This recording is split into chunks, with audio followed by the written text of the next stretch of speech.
নমস্কার বন্ধুরা, রিনাস কিচেনে আপনাদের সবাইকে স্বাগত।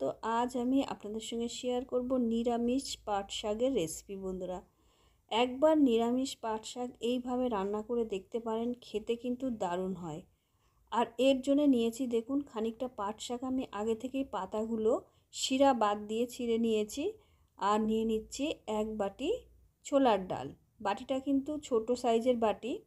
আর আপনারা চাইলে ছোলার ডালের পরিমাণও বাড়াতে পারেন, তাহলে পাট শাকের পরিমাণও বাড়াতে হবে। তবে খুব বেশি পাট শাক কিন্তু লাগে না।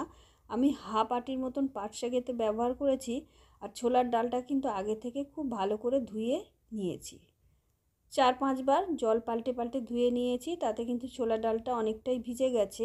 আর পাট শাকগুলো দেখতেই পাচ্ছেন, মধ্যিখানে শিরাটা কিন্তু ফেলে দিয়েছি। দুদিকের যে পাতাটা থাকে সেই পাতাটাই কিন্তু আমি নিয়েছি। এবারে চলে যাব ওভেনে। বসিয়ে দিয়েছি একটা ছোট পাত্র, আর তার মধ্যে দিয়ে দিচ্ছি 3 ছোট বাটি জল। যে বাটি মেপে আমি ডাল নিয়েছিলাম সেই বাটি মেপে কিন্তু 3 বাটি জল দিয়ে দিয়েছি। আর দিয়ে দিলাম অল্প পরিমাণে লবণ আর হলুদ। দিয়ে ছোলার ডালগুলো এর মধ্যে আমাদের দিয়ে দিতে হবে। দিয়ে ডালগুলোকে কিছুক্ষণ, প্রায় মিনিট 2 মতন একটুখানি ফুটিয়ে নেব। হাই টু মিডিয়াম ফ্লেমে ফুটিয়ে নিয়ে ডালটাকে আমরা কি করব, এটাকে গ্যাসের ফ্লেম অফ করে আর ঢাকা দিয়ে প্রায় 2 ঘন্টার মতন রেখে দেবো।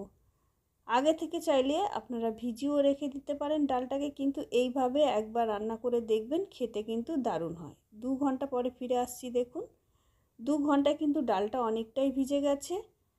আর দেখে নেব একটু কিভাবে, এখনও কিন্তু সিদ্ধ করতে হবে বেশ খানিকটা সময় ধরে। এবারে ওভেনে চলে যাব আর বসিয়ে দিয়েছি কড়াই, আর দিয়ে দিচ্ছি 2 চামচ মতন সর্ষের তেল।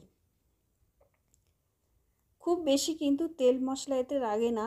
অতিরিক্ত গরমে এই রকম একটা পাট শাকের রেসিপি আপনারা খুব সহজে তৈরি করে খেতে পারেন, খেতে কিন্তু দারুণ হয়। আর দিয়ে দিলাম একটা তেজপাতা, একটা শুকনো লঙ্কা ফোড়ন হিসাবে। ফোড়নটাকে সুন্দর করে একটু ভেজে নেব। কিছুক্ষণ একটু লাল লাল করে ভেজে নিয়ে এর মধ্যে দিয়ে দেবো যে ডালটা আমি ভিজিয়ে রেখেছিলাম, একটু ফুটিয়ে ছোলার ডালটা এর মধ্যে দিয়ে ছোলার ডালটাকেও কিছুক্ষণ নাড়াচাড়া করে ভেজে নিতে হবে। ছোলার ডালের মধ্যে যে জলটা আছে সেই জলটা কিন্তু একদম শুকিয়ে যাবে, সেইভাবে কিন্তু এই ডালটাকে ভেজে নিতে হবে।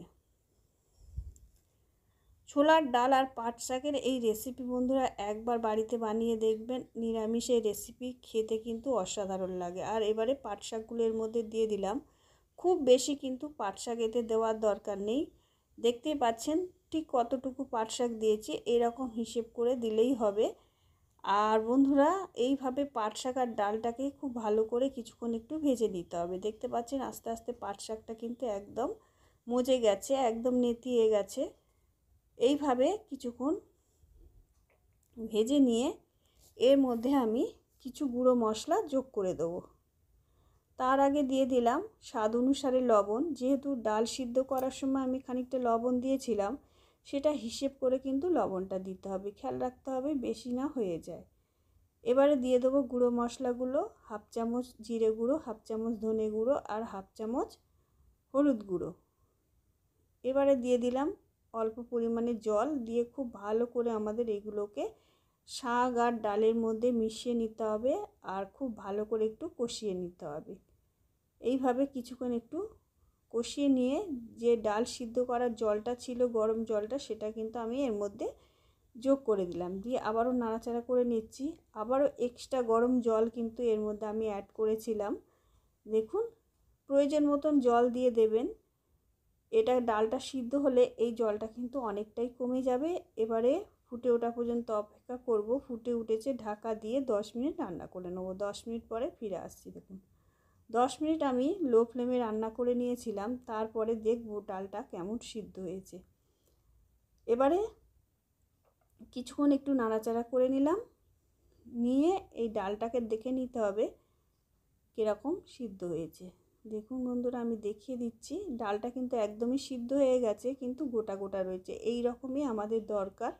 ঘেঁটে গেলে কিন্তু ভালো লাগবে না রেসিপিটা খেতে। এবার এটাকে নামিয়ে আবারও কড়াইটা পরিষ্কার করে ওভেনে বসিয়ে দিয়ে 2 চামচ মতন সর্ষের তেল দিয়ে দিলাম। রেসিপিটা অবশ্যই সর্ষের তেলে করবেন, তাতে খেতে কিন্তু খুবই সুস্বাদু হবে। আর হাফ চামচ জিরে গোটা জিরে দিয়ে জিরেটাকে একটু ভেজে নেবো, কিছুক্ষণ একটু নাড়াচাড়া করে নেব।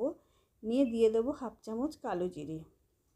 কালো জিরের পরিবর্তে শুধু গোটা জিরেও ব্যবহার করতে পারেন, কিংবা শুধু কালো জিরেও ব্যবহার করতে পারেন, বা দুটো জিরেই ব্যবহার করতে পারেন। এবার দিয়ে দিলাম খানিকটা হিং। হিংটা পছন্দ না করলে বাদ দিতে পারেন, কিন্তু হিংটা দিলে খেতে কিন্তু দারুণ লাগবে। আর দিয়ে দিলাম হাফ চামচ আদা বাটা। দিয়ে খুব ভালো করে সমস্ত কিছু আমাদের ভেজে নিতে হবে।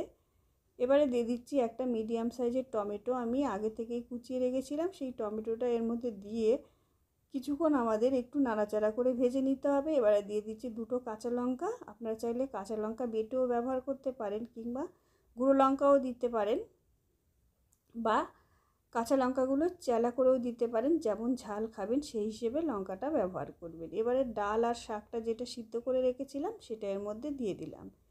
দিয়ে এটাকে খুব ভালো করে আমাদের মিশিয়ে নিতে হবে।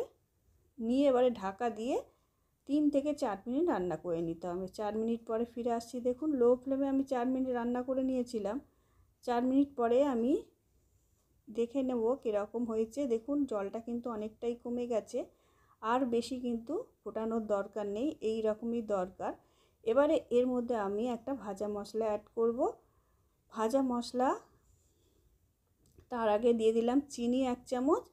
রেসিপিটা যেহেতু নিরামিষ, অবশ্যই চিনি দেবেন। চিনি দিলে কিন্তু খেতে দারুণ হবে, আর যারা চিনি পছন্দ করে না তারা দেবেন না। ভাজা মশলাটা আমি ওপরে লিখে দিয়েছি। দেখুন বন্ধুরা, এই ভাজা মশলাটা 1 চামচ আমি দিয়ে দিলাম। আপনারা চাইলে ভাজা জিরে যদি থাকে বাড়িতে, ভাজা জিরে গুঁড়োও দিতে পারেন, তাতেও খেতে দারুণ হবে। আর ভাজা মশলা না থাকলে 1 চামচ ঘিও দিতে পারেন, তাতেও কিন্তু খেতে দারুণ লাগবে। আর দেখতে পাচ্ছেন রেসিপিটা কতটা লোভনীয় হয়েছে। আর ভিডিওটা ভালো লাগলে অবশ্যই একটা লাইক করবেন, আর চ্যানেলটা সাবস্ক্রাইব করে পাশে থাকবেন।